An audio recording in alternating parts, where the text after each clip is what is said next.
আপনাদেরকে আগামী দিনে শিক্ষা ব্যবস্থায় যে তারেক রহমান সাহেব যে রূপান্তরমূলক বাংলাদেশের শিক্ষা ব্যবস্থাকে ঢেলে সাজানোর প্রোগ্রাম নিয়েছেন, আমাদের 31 দফার মধ্যে যেটা আছে, বিস্তারিত কাজ হয়েছে এটার উপরে, এটাকে বাস্তবায়ন আপনাদেরকে করতে হবে, আপনাদেরকে সহযোগিতা করতে হবে।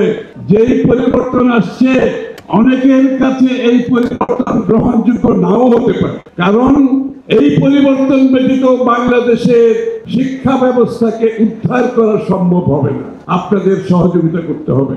আপনাদের দাবি দেওয়ার দরকার নাই, আপনাদের দাবি দেওয়ার সাথে শিক্ষকদের স্বার্থের সাথে বিএনপি ওতপ্রোতভাবে জড়িত।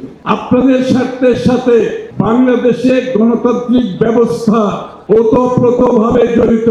বাংলাদেশে যদি গণতন্ত্র প্রতিষ্ঠিত না হয়, শিক্ষকদের দাবি দেওয়া শুধু নয়, আপনাদের সম্মান, শিক্ষা ব্যবস্থায় নীতি নৈতিকতা, শিক্ষাঙ্গনে আপনি যদি পরিবেশ ফিরিয়ে আনতে না পারেন, এটা গণতন্ত্র ব্যতীত আর কোন পথে সম্ভব নয়, যেটা আমরা গত 10-15 বছর দেখেছি ইতিমধ্যে। সুতরাং গণতন্ত্রের যে লড়াইয়ে তারেক রহমানের নেতৃত্বে আমরা জাতি এগিয়ে যাচ্ছি, সেটা আপনাদেরকে মাথায় রাখতে হবে।